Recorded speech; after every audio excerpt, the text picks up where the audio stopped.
now listening to Protecting Your Nest with board-certified family medicine and obesity medicine specialist Dr. Tony Hampton. For more, visit drtonyhampton.com.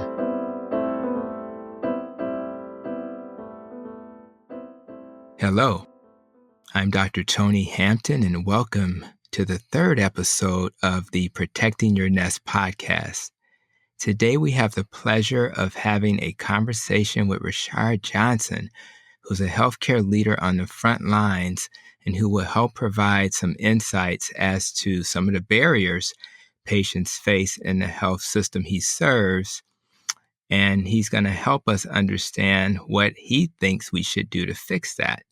Each week, my hope is that we are all moving towards our ideal state by better understanding how to identify and reverse the many root causes of chronic disease. If you've heard my first episode, you are probably aware of the acronym ROPE and NEST, which provides the areas we need to all focus on to avoid chronic disease. In today's discussion, we will talk about social determinants of health, what it is, what should be done to minimize it, and how it relates to the many aspects of the NEST and ROPE acronym. In other words, how it is related to the root cause of why so many struggle to be healthy. Now, social determinants of health are just conditions in the places where we live, work, learn, and play that affect a wide range of health risks and outcomes. So I just want to get that out there so you'd understand a little bit about it if you're not familiar. But as it relates to the acronym, let me take a moment to explain what I mean. When you think about the NEST ROPE acronym, it's extremely important to everyone listening. But when it comes to communities of color or those with limited resources, whether you're Caucasian, Asian, or otherwise, it's actually more challenging to protect your nest because there's so many other barriers, those social determinants of health type issues. In fact, during my recent podcast interview with Dr. Brett Scher of the Diet Doctor, I shared some of the reasons why I think this is true. And although I recommend you also listen to that podcast episode, I also feel it would be helpful to repeat some of those examples.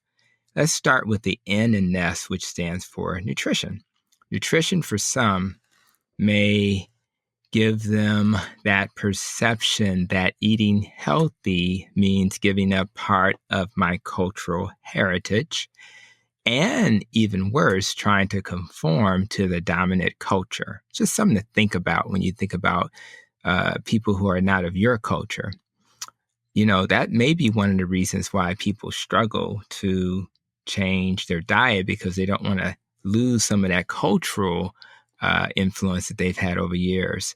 Some people also struggle, and I think this is for all races, due to friends and relatives who may not be supportive of them making dietary changes. Other barriers include social and cultural symbolism of certain foods. They do represent things in our lives. And some people just believe that, healthy food just don't taste good, and I think that's something that resonates with a lot of you guys. Some people say it costs too much to eat healthy, or they just don't have the necessary information to make the right decisions. But if you're thinking about social determinants of health, you want to think about those food deserts, those places where you go into the neighborhood and they just don't have good choices in the grocery store or at the local gas station. So those are all concepts related to social determinants of health. But if you go to the E in NEST and you think about those kids who grew up in the poor communities, it's more likely that when the resources are limited, that they're going to cut the gyms and the physical education teachers. So clearly that's going to be a barrier to them achieving the goals that we're trying to achieve with exercise. And when you think about it, if you're in a difficult or challenging neighborhood, what's the chances you're going to put on your running shoes and go for a jog? You really want to think about would you go for a jog if you hear gunshots at night in your neighborhood? And the answer for most of us is no. As it relates to the S in the NEST acronym. We think about stress and sleep, and the facts are that African Americans are 20% more likely to report having a serious psychological stressor compared to their white counterparts. And it's also true that African Americans have more insomnia, sleep apnea, and daytime sleepiness. So these are factors that is very difficult to overcome your goal towards your, protecting your nest when you have all these issues. Now we go to the T, how we think and trauma. And if you think about it, if you're living in America and you have a certain ethnic background, sometimes just living in America is a trauma. And this whole racial injustice that we're kind of suffering through right now in our society is a recurring trauma to some people. I still get nervous when the police pull me over. And I told a story about how when I was entering my residency for the first time at the hospital, how the security guy grabbed me, asking me where I was going. And I was simply just a new doctor, but his perception is that a new doctor can't look like me. So these are the things that we have to deal with. Now that's the nest. Let's shift really quickly to the rope. And when it comes to relationships and social determinants of health, it is true that in certain cultures and certain communities, there's a higher, percentage of people who are in a single parent home. So our kids are being raised in a single parent home. For African Americans, it's 75% of those families have single parent homes. Hispanic families are in the 58% range, and the white families are in the 37% range. The lower number was in the Asian families at 21%. So that's the relationship component that makes things more complex. When it comes to the O, which is for organisms, African Americans account for more than half of those who have tested positive for COVID-19. Half. And when you think about 72% of the virus-related fatalities in Chicago, where both I and my guest Rashard work, it's just hard to imagine that that's true when the African Americans are only a third of the population. So you can see there's a little bit of a disconnect with those numbers. When it comes to the P in the rope, that's pollutants. And the reality is that if you have exposure to particulate matter, you have a higher risk for heart problems, lung problems, asthma flare-ups, and your risk for getting lung cancer is higher. So in this area, it's kind of hard to fix where people live, but those are things you need to be aware of, that yes, the environment may be the reason why your asthmatic is not under control, because on the south side of Chicago, we have some issues with factories that may increase their risk. And then going to the last letter, which is E for emotion and for experience, as it relates to African Americans, about 20% worse in terms of mental health. And even more fuel to the fire is that the clinicians who work in those communities tend not to be of color. So there's a trust issue at times and other factors. So I just wanted to kind of walk through that to remind you about the nest and the rope, but also just to kind of connect the dots. So what we're going to do now is get some additional perspective from our guest, Rashard Johnson. And so before I introduce his background, I just want to say welcome to Protecting Your Nest, Rashard. How are you doing? Thank you for having me, Dr. Hampton. I appreciate it. I'm doing just fine, and I'm excited to be a part of this podcast. I think it's very pertinent information that we're sharing, and just looking at the nest and the rope. There are just so many correlations to my life. I can't wait to get into this conversation. I appreciate that, and I definitely was excited when I thought of you and just the work that you're doing. And our health system, I do work in the same health system as Rashard. And let me tell you a little bit about him. Rashard is president of both Advocate Trinity Hospital in Chicago and South Suburban hospitals in Hazel Crest, Illinois, not too far away from the other hospital. And that's in the 10th largest not-for-profit health system in the country. So it's pretty exciting to have him in that role. But prior to coming to Chicago in this cold weather, I appreciate you coming. He was the vice president of operations and chief operating officer for Chi St. Luke's Health, the Woodlands, Lakeside, and Springwoods Village Hospital. So he's kind of accustomed to having multiple responsibilities. He has a master's in health services administration from the University of Central Florida. And he and his wife and 4 kids are now here in the Chicagoland area, helping us hopefully merge those gaps that exist between those with and those who don't have. So it's really exciting. So let's go ahead and dive into a few questions that I had on my mind. The first is just kind of, like you just said, personal. So you lead a hospital, which is a great accomplishment.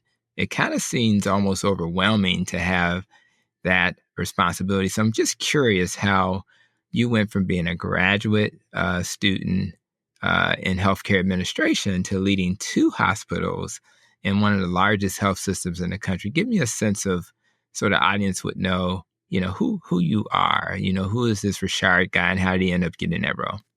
So first and foremost, let me just say that it just has to be divine intervention, because I had no idea that this career was even possible growing up.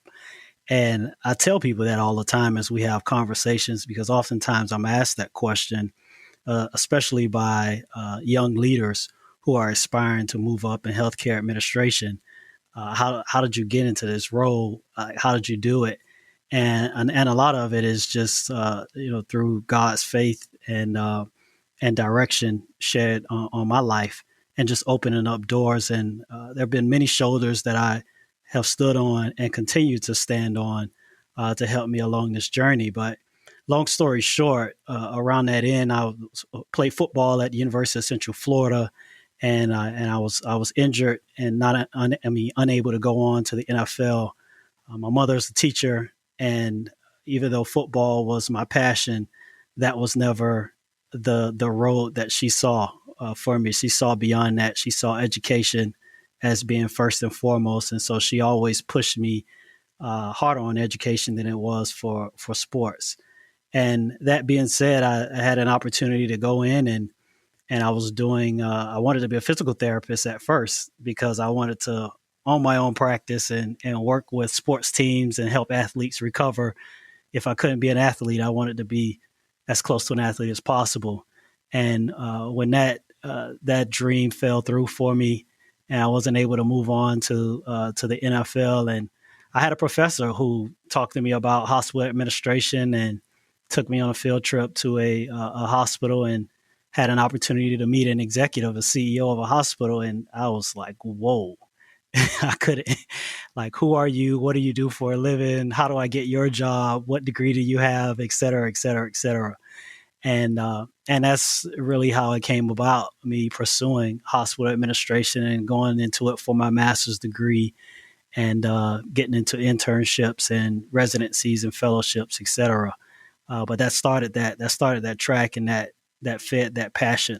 And that's part of the reason why I'm very big on exposing the youth to the multiple career paths that you can take outside of just what you see within your own environment. So the second part of your question was in reference to leading 2 hospitals versus 1. For whatever reason, I've always had multi facilities up under my purview, and you can call it divine intervention. That wasn't a part of my plan as well, but people saw something in me and gave me the opportunity to take on a large amount of responsibility. And so from Miami, I had a couple hospitals, to Dallas, a couple hospitals and 16 hospital-based clinics, to the Houston area in the Woodlands north of that, 3 hospitals, as well as 4 freestanding EDs. And I think that made me marketable, if you will, for a system such as Advocate Aurora Health. And when that phone call rang, and I picked up that phone, it was a great feeling to get recruited by Advocate Aurora Health. It was a great opportunity for my family, first and foremost, and then to come to Chicago and to see a neighborhood that reflected the neighborhood that I grew up, and to see the great work that Advocate Aurora Health had been doing in the healthcare space as one of the leading organizations, health systems across the country. It was an absolute blessing, and so I was excited. excited to be a part of it. That's inspiring, and I definitely think, knowing about the service areas that you're responsible for, that I'm sure that not only was it a good fit for Advocate, for the community as well, because you mentioned mentoring, and I think just your reflection in that role would probably inspire a lot of people without you even knowing it. And I think that that's in fact, when I saw you as the choice, I was very inspired myself. So I think I appreciate just being who you are, because you are going to mentor a lot of people. And that actually speaks to one social determinant of health, is that some people with more resources, if you have more resources, things just come easier. My kids have more resources than the kids who don't have a dad who's a doctor, for example. So I do appreciate your commitment to also inspiring some of those kids. So I just think that's incredible. And I guess I'm, curious, beyond the work that you do, and, obviously you got family and everything else. How do you spend your time away from the work at Advocate? Do you, what's your hobbies, or what do you like to do when you're not working? Well, I'll tell you what, and I think a lot of people will corroborate this statement, but not having sports around is being it is it is absolutely Oh my driving goodness. me insane. My biggest hobby, I'm a sports junkie. I love Yeah. sports. I love competition at all levels, even the Pee Wee leagues to the high schools, middle schools, the pros. I love watching sports. And so that's the first thing: football, basketball, baseball, you name it, hockey. I'll go and I'll just watch sports. So I love that. Outside of sports, fishing is, I would say, my number one hobby. I grew up in Miami, and so I'm a Florida guy. And in Miami, in Florida, we love fishing. I remember moving to Texas, and Texas does fishing, but it's not the same as you are in Florida. But in Texas, they're all about hunting. But in Florida, we're all about fishing. So I love to fish, saltwater fish, you name it, snappers to groupers to any of the game fish, snooks. I'm in for all of that, tarpon. And then the other component is spending time with my kids as much as possible. My wife, as you can imagine, and this, being in healthcare, it's a daunting task, and you're pulled in a lot of different directions for our passion to give back to the community and to give. So that has its challenges on your family life. So when I get an opportunity to travel with my family, I love seeing the world and going to different parts of the world. Those are my hobbies. That's what I'm into, and that's what keeps me grounded. Yeah, I think that piece about the family is critical. And I think it's almost like, and you hate to say this out loud, but you have to have them on your schedule as well. And that's been, like, not to give away my secret, but I remember always having something on my schedule for my family. And that way it gave me permission to say no to some things. And I've learned my rule is very simple. Does it add value to my life if you're asking me to do something? And if I do it, does it harm me? And obviously, if I'm not able to spend time with my family, it harms me. So that's my litmus test that I always ask: does it add value, and does it harm me? And if I can't get good answers for both of those, I just don't do it. And so even when you think about this work we're doing today, sharing a message, I love this work. I love helping people. So this is not work to me. We both had full days today. You're probably just wrapping up 100 meetings. I'm wrapping up a few meetings and seeing patients. And yet doing this is just critical. So let's dive a little bit, since we now know a little bit about who you are, into this idea of social determinants of health. I guess maybe I'll ask one more question that's somewhat personal, which is, if you think about your family or even your own life experiences, can you think about this social determinants of health concept and think about how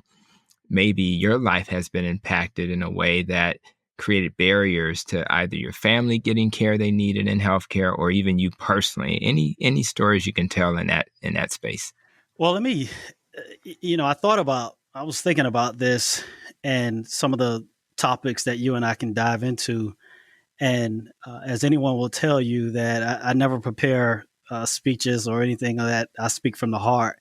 And going through Nest and going through the ROPE acronym, uh, I'm a single. So let's start with relationships. I'm a part of that higher divorce rate, and being a single, in the single parent household. I was raised by a single mother, so I understand that. I was raised in an inner city that was in Liberty City, Miami, considered a food desert, where you don't have access to the proper dietary foods that you would imagine. But on every other corner, you can find your fast food restaurant that's there. And you mentioned neighborhoods around jogging through the neighborhood. Well, we couldn't jog our neighborhood in the evenings. There was only a certain time. As a matter of fact, you had to be in the home before the street lights came on. That was a rule that my grandmother set for us. And I can vividly remember not jogging the neighborhood until getting to college. And I had an opportunity to play football and jog the college campus. So these are all things that resonated with me so vividly as you were discussing the social determinants of health.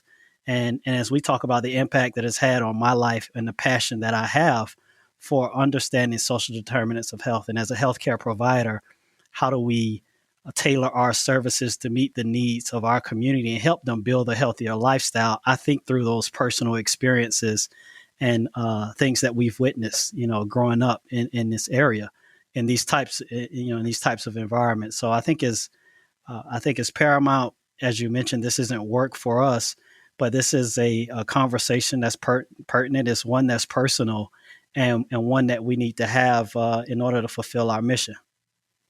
I think you're right. And I think about, I had, as you did, thinking about what we talk about. And I wanted to say this. The Kaiser Family Foundation had an interesting fact, and they said that individual genetic characteristics in our genes account for 30% of the factors that determine health.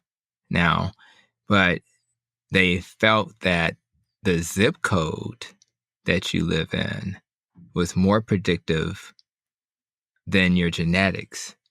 And that's a mind-boggling reality when you think about how we perceive our genes. And, if it's our genes not good, but sometimes it's your zip code. And so, and one of the things I was thinking about as I thought about you and this topic was, why does it matter that we focus in this area? And it sounds like from your comments is that you take it personal, and that you really want to make sure that the things you struggled with are not struggles that other people unnecessarily need to experience. So my next question, I guess, is if the Kaiser Family Foundation has some data that says social determinants of health are important, healthcare organizations probably know this information too. So the question is, why do you think healthcare organizations, are not doing a great job at gathering the data and then doing something? What's the barrier, you think, to that? So the first, I think it's multifactorial.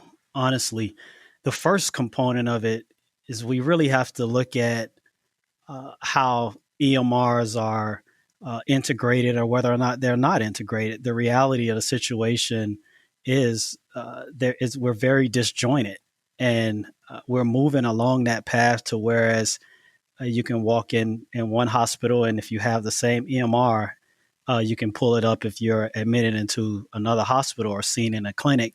But we're nowhere near where we need to be, just collectively. So not just one health system, thinking across the broad spectrum. So I think that's the first part around pulling data.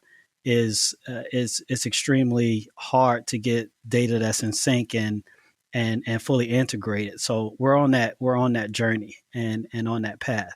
That's the first part. The second part is, I think you got to look at reimbursements and the way that healthcare has traditionally been structured from a revenue standpoint, and the reimbursements are have traditionally been on sick care. So you get sick and it's episodic, and you get paid. And a long time ago, people would say heads and beds.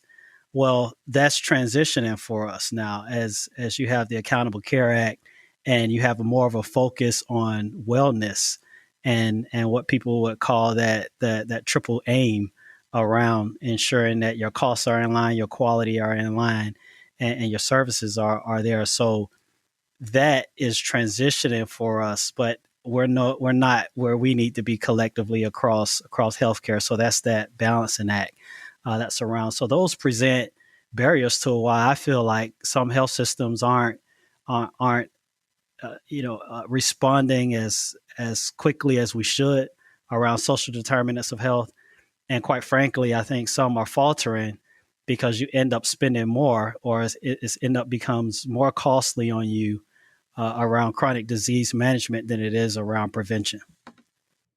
That's insightful. And it's, as I listened to you, I thought about when you mentioned the triple aim. And for those who are not familiar, that talks about, cost of care, quality of care, I think, if I recall, and the patient experience. And I know that we've talked about the quadruple aim as well, where we would add the idea that we also think about the experience of the people providing the care, the docs and the nurses and the medical assistants, that we want to care about how they do as well. But as you talked about it and thinking about the data I've read recently, it's really a disconnect, because if you have a person who can't afford their medicine, then you can't have quality care. Correct. You can't have, a good patient experience. Obviously, that's a cost issue. So, and then you have a frustrated clinician who can't take care of the people he had, swore to take care of, he or she. So I'm thinking about, man, it's almost like, it sounds like the insurers and the folk who ultimately, how they, those HEDIS measures, those things that we define as how we measure quality, those things have to change to reflect these aspects as well, because obviously we have to keep the doors of the clinic open, so we have to do what they need us to do. But it sounds like until we make that connection, we're going to struggle. And is that pretty much your perception? Yeah, no, I agree. I agree wholeheartedly. We have to make that connection. And the onus is on the healthcare provider that's within the neighborhood. That's one of the reasons why I really love community hospitals and community-oriented health systems, because our sole goal is to provide quality care for the community, whereas you don't have to leave your home to receive high quality care. You don't have to leave outside. When I say leave your home, meaning outside of your community. And when you look at it from that aspect, it changes the dynamic of how you deliver that care, because now your mindset is, what do I need to do for this community to ensure they have everything they need to meet their healthcare needs? So, for instance, if there's food deserts, then things like the food pharmacy that we have here at Trinity Hospital is key. If there are situations where lack of exercise, then partnerships that you have with your local YMCAs is paramount. As a matter of fact, I sit on the board of the Southside YMCA. And so you work on those different partnerships and partnerships with the schools in order to go in to teach CPR, to talk about the importance of exercise, to get out into the community, to launch programs such as Walk with the Doc, which we also have here. Whereas if people aren't getting out and they're not exercising and doing the things they need to do to lead a healthier life, then how do we bring those services to them and meet them where they are? And I think that's a very important component that health systems have to take that onus. And quite frankly, we're missing the mark across the board when you look at us across the country. But that's one of the things that I'm excited about.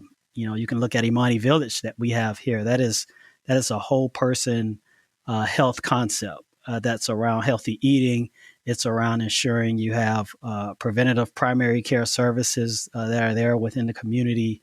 Exercise is there. Affordable housing is a concept that's built there. And so I think that's the wave of the future, and where we have to go to truly make an impact on social determinants of health. It sounds like Imani Village there's a collaborative effort. So it's not just Advocate Aurora, but there's some relationships that were established to ensure that the gaps that we have are filled with those who have those expertise. So there's a collaborative model in this setting, correct? Correct, absolutely. And along with Trinity United Church of Christ, Trinity UCC is a huge partner with us in the Imani Village concept. And just think about this for a minute. When we talk about social determinants of health, and we talk about the African American community, let's look at, or any community, let's take African American community out of any community. Trust is a huge aspect in healthcare. Trust is a huge aspect because I have to trust you with when I'm in my most vulnerable state. And so a big part of trust is rooted, I believe, in the faith and in our faith-based institutions within our community.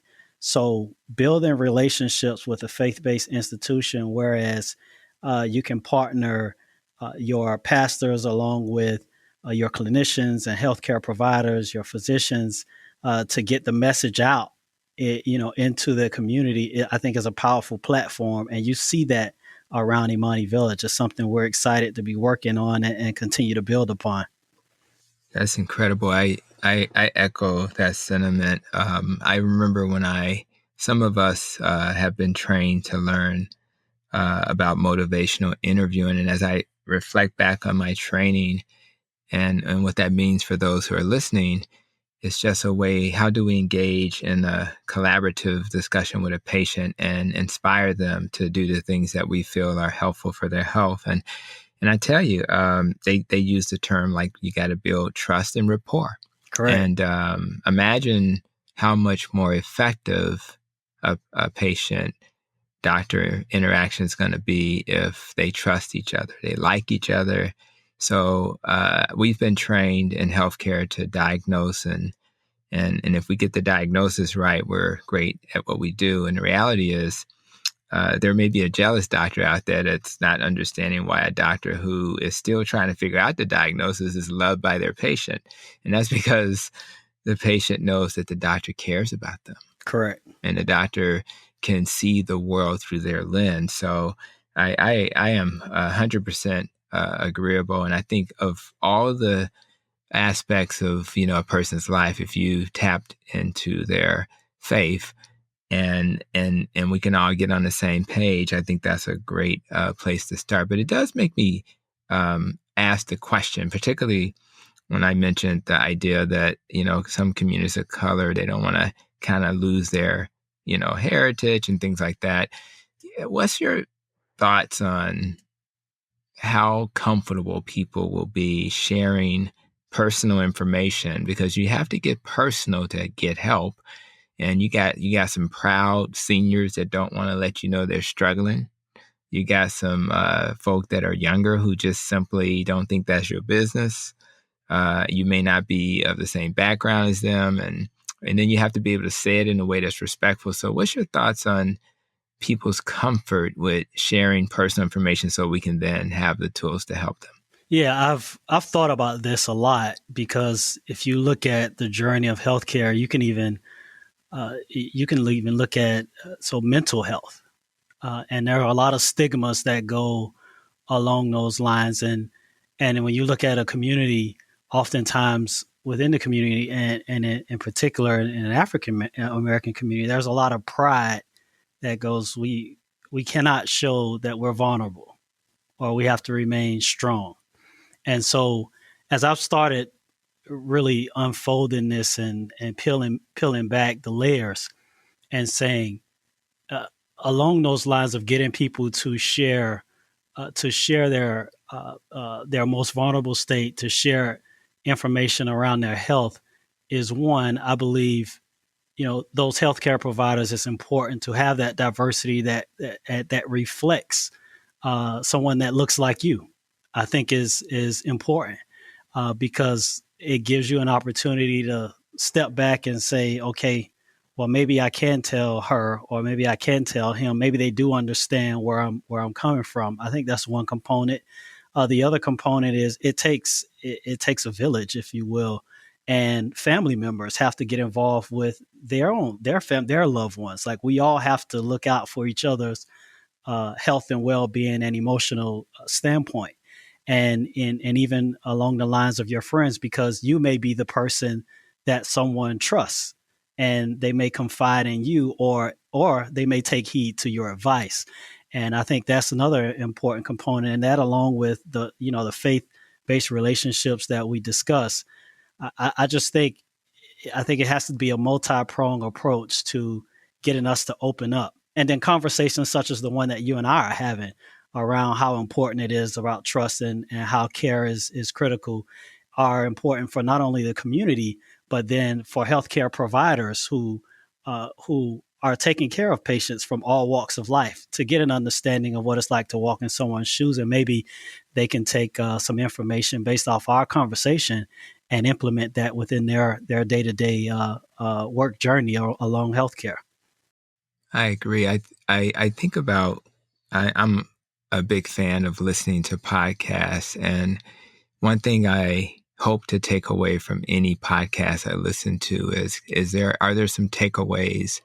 And I can listen to the same person being interviewed by a different person, and there will be some takeaways that maybe wasn't mentioned in the previous discussion, but ultimately it only takes a few takeaways that can make a big change in your life.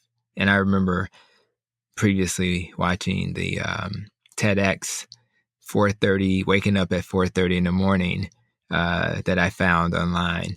And I know it's a little early, so Yeah. bear with me here. Well, Amen. I get up at 5, so Oh, there you go. So I'm 30 minutes behind you. Well, actually, you are good. So we're in a similar situation. But what I learned is, oh my God, I can accomplish so much. I wrote my first book because I got up early, and I get to work at 6. I don't start to 8, and you got a little time to meditate, think, write some things down, and your mental clarity is probably the clearest at that hour. So yeah, so I think these little nuggets, I hope somebody's going to listen to this and at the minimum start thinking about the person that they may have judged in the past, and not understanding their situation. Maybe I delivered a lot of babies back in the day, and I delivered a 12-year-old more than once.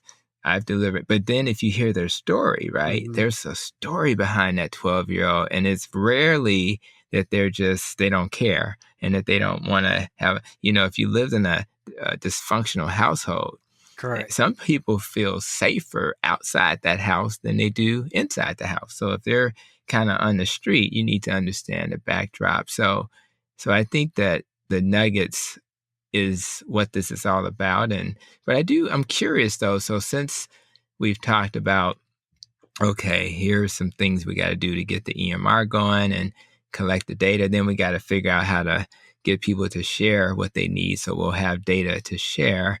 So, but it sounds so overwhelming. If I have a patient in front of me who doesn't have the job they need to pay the bills, maybe the minimum wage is not paying the bill with the 3 kids at home, and I'm a single mom. Maybe I don't have housing. In your mind, what do you think that we can actually do to make a big difference to impact these folk? I mean, it just seems overwhelming. So what goes to your head when you think about what we can do?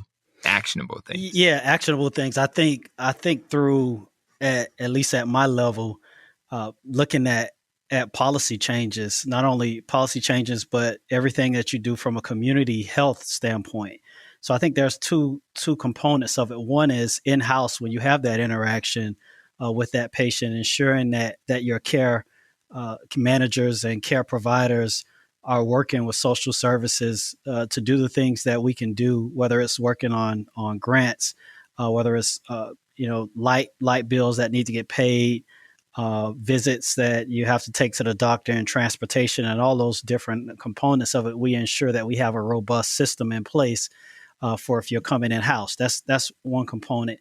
The other component of it, I think there's a lot to take on, but as in anything, I mean, you can't, for lack of a better terms, boil the ocean. You really have to focus on how do we make the most direct impact on our community and those things that are plaguing us the most, right? And so for us, we know diabetes is a big part of that. So what are we doing around healthy foods? I mentioned the food pharmacy and being able to provide them with healthy fresh produce, and for us to provide that as a hospital, and physician can actually write a prescription so that you can receive vegetables and things of this nature, things that you need to live a healthier lifestyle without going to a grocery store that you may not have within your community.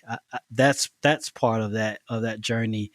Looking at different things you can do, from partnering on affordable housing, like what we're doing with Imani Village. I think those are key things to make an impact. And it's a journey that you build over time, right? So it's not, you can't flip on a light switch and make those changes, but what you can do is you can systematically put initiatives within your community through your community health relationships and partners, as well as your four walls within your healthcare system, within your hospital, to really make a tangible difference.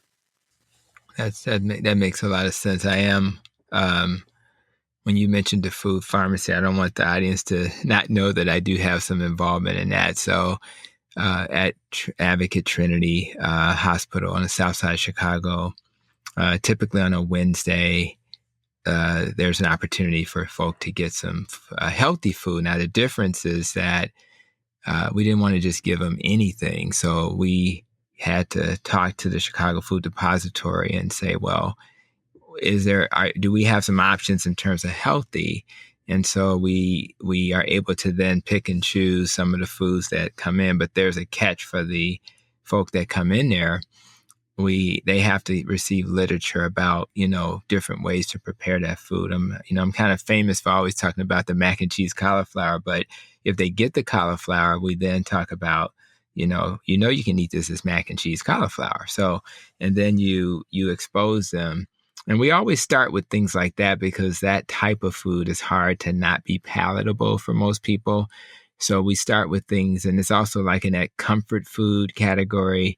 And so it's really important. And I know also that we've had a chance to do some partnerships. I know Compassion Baptist Church is where we've done partnerships, and we, as you've suggested, engage that faith audience, and we'll get 300-400 people in a room, and you'll come and, do the introductory remarks. That's what presidents do. And then I'll do my part. That's what presidents do. Set the table for everybody, Right. And then I'll come in there, and everybody know I'm going to talk about diet and nutrition. So I come in there and do my thing. And I try to speak the language of the common person. Correct. Because I think it's important. We already got a title, so we don't need to brag about our titles, but we want to be able to relate to people and talk in a way that makes sense, Absolutely. So I think that I appreciate all you're doing to support those programs, because as a physician leader, if you have folk that are interested in population health and have ideas, and we sit at the executive table, and you guys don't have the vision of how this is going to be helpful, it's really very disappointing. So it's just nice to have your life experience and the things you're sharing that really help to make that possible. So I really appreciate your support with that and what you guys are doing in our health system. Our motto is we help people live well. Yeah. As a matter of fact, I was going to say that, I was going to jump in and say just that. And that's one of the reasons why I was drawn to Advocate Aurora Health is that mantra. We help people live well.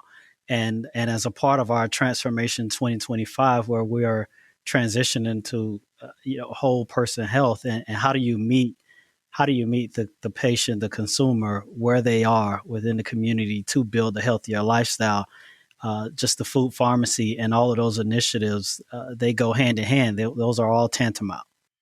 That's right. And I think what's also helpful is what we've learned from COVID is that you don't have to do it the traditional way. So if we have a COPD class, and thank you also for those who are listening, the support that Rashard gives us to have a COPD class, chronic obstructive pulmonary disease class.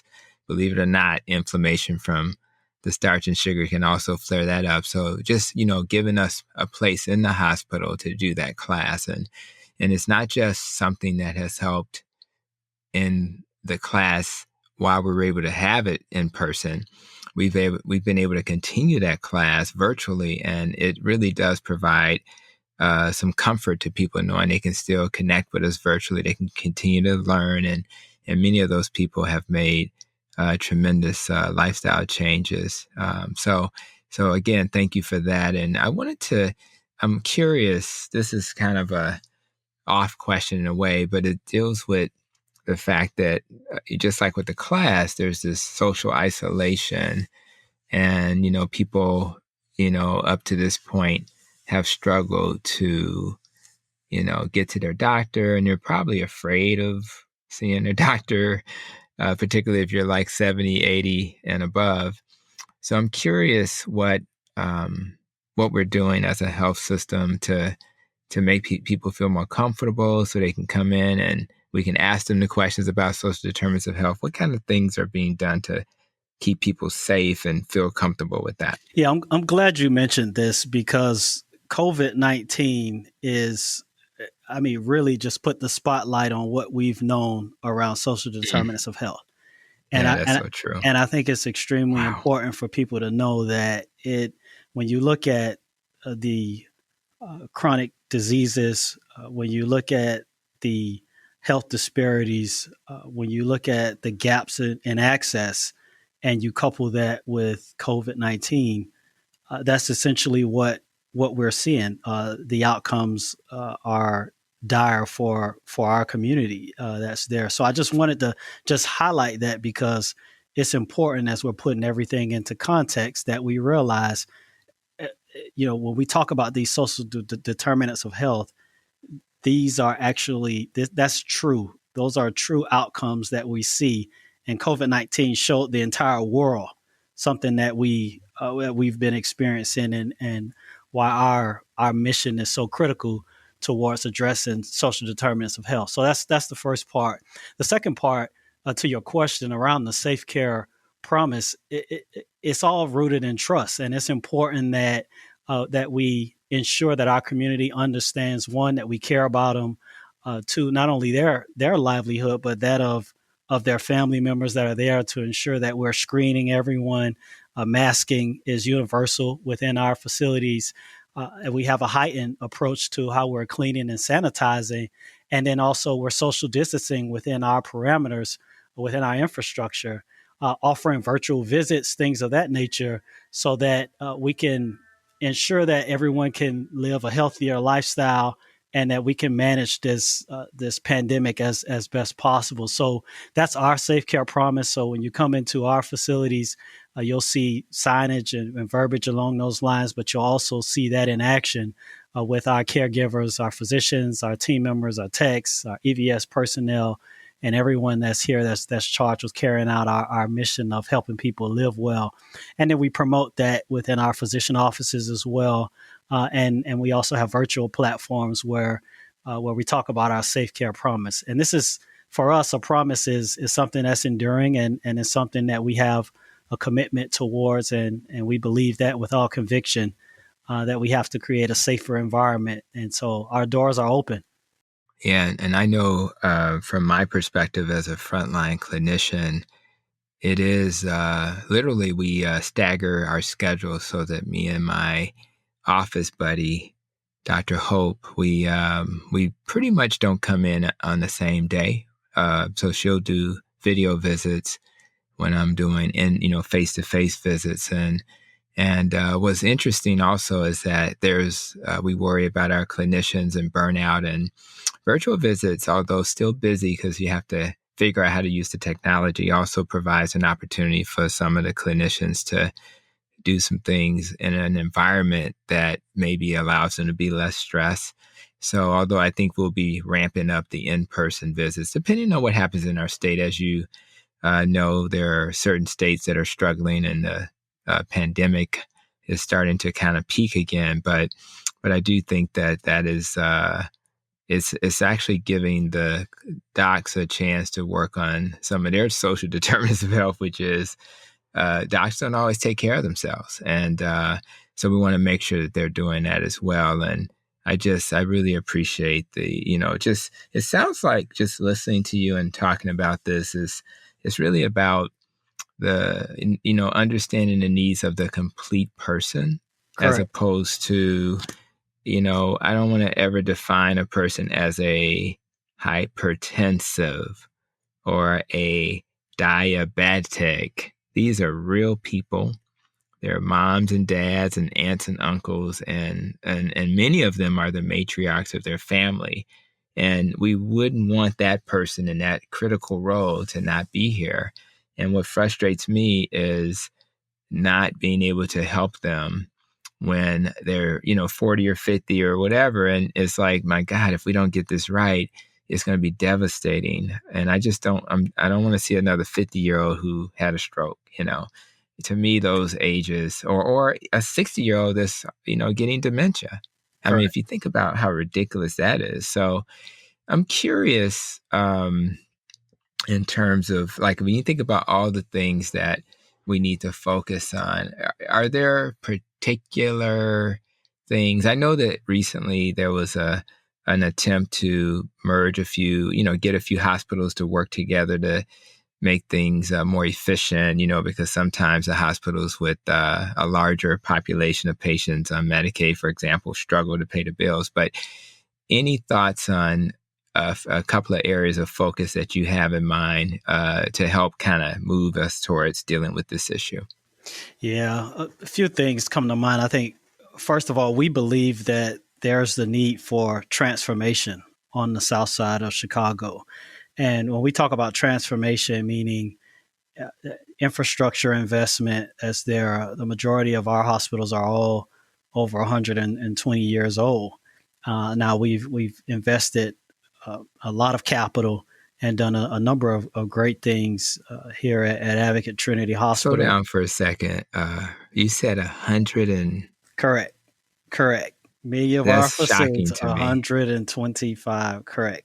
Absolutely. We've been serving our community here on the southeast side of Advocate Trinity for over 120 years. Amazing. So, okay. Yeah. So it is amazing. It's great to have that foundation.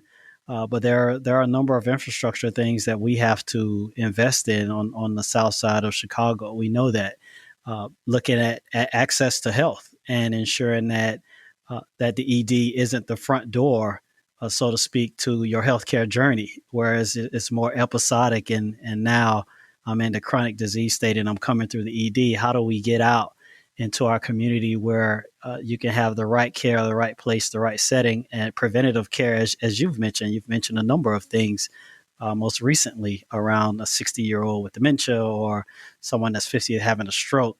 You prevent that with access to care that you can trust. We know that 60% of our community and of the population within our community drives past our current infrastructure of healthcare systems to go to what they would consider destination facilities outside of the southeast side of Chicago, the south side of Chicago. So those are reasons where, for us, strategically, we are looking at how do we continue to transform care on the south side of Chicago, and whether it's working with the state and partners like some of our FQHC partners, and building that infrastructure, whereas you can trust the care that's delivered here. We have high quality care. I'm extremely proud of the quality care that we deliver at Advocate Aurora Health, and in particular Advocate Trinity Hospital and South Suburban Hospital. So that's where our mind and our vision is. and where we're going, and we'll continue along that focal point. Nice. And I think that's a good area to kind of get to that final thought or final question, which I'm going to personalize for you. And so when you think about the nest and the rope and all those various elements, when you think about your own personal journey, which area with the nest or rope, whether it's nutrition, fasting, my first meal today was at 3, exercise, less stress, more sleep, how you think, trauma, avoiding trauma, relationships, organisms, microorganisms, avoiding that, pollution, emotions, or life experience. When you think about your personal journey, which area do you feel you are going to give more attention to moving forward? Yeah, well, thank you for putting me on the spot. That's the first part. Yeah, for the world to hear, right? Yeah, exactly. This I love, though, because I'm a very open person, and I think I'm not the only one that will focus on this area, especially considering everything that we are experiencing. But around the stress component, the entire world has changed and shifted on us as to how schools are closed, and we're trying to get an understanding of social distancing. No longer restaurants are open. Travel is very limited, if any, that's there, and just that social interaction. And not only that, but there are a lot of people dealing with trauma as it relates to their employment situation, and there is just a heavy load on everyone around. But for me in particular, having the responsibility of overseeing hospitals, and first and foremost being a husband and a father of 4, I think it's important, as I'm protecting my nest and my rope, that I be cognizant of stress that's there, and my relationships that's there. Those are the 2 focal areas, because at the end of the day, in order to take care of others, you got to take care of yourself. And I think that's important for everyone on the podcast to hear. I love that. So that's a great way to wrap up our discussion. I'll say a couple of thoughts, and if you want to say anything else, feel free. But I'm thinking about what we've talked about, and really rather we use our electronic medical record or maybe a patient survey. I think that we are obligated to fully understand the needs of our patients. I'm talking about their total needs. And we need to know about their housing, if they're having food insecurity, transportation needs, or any other socioeconomic factors. So, using tools in a medical record, identifying people who utilize our health system more than they probably should be, identifying those high-risk people, and then most importantly, we got to have a place to send people. If we don't have a healthy living program or a food pharmacy, our doctors, nurses, our physician assistants, they will not feel whole, because they feel like you've given me this problem. A homeless person, where do I send the homeless person after they get treated for COVID? So these are complex topics to tackle, but I think in order for our patients to thrive, we just have to give them the basic ingredients to be successful. And I think that's our responsibility. So, Brother Rashard, I really appreciate you and your leadership and being a guest on the podcast today. Any final thoughts before I wrap this up? Oh, Dr. Hampton, I just want to thank you. Thank you for having me, but 2, for your leadership and your passion towards delivering quality healthcare. Anyone knows anything, that in order to deliver quality healthcare in the health system, you have to be able to partner with your team members and your physicians to do that. And so your leadership is just outstanding around this. I enjoyed my time here, and you've given me things to think through. I've learned a lot of things and had a chance to reflect. So I appreciate this podcast, but not only that, I appreciate the journey that you and I will be on around our mission of helping people live well. Let's do it. Let's make it happen. For everybody listening, I really thank you for tuning in to this episode. We're going to walk together towards our ideal state. Many factors lead to good health, and each week we will continue to peel back the layers of the onion in search of those answers. So I will say this, don't forget to check out, we do a post-interview session, a YouTube live to introduce Rashard to that audience, and it'll be entitled Podcast Episode 3, Social Determinants of Health with Rashard Johnson. So if you go to YouTube, you'll find that. And with that, until next time, stay well and continue to protect your nest.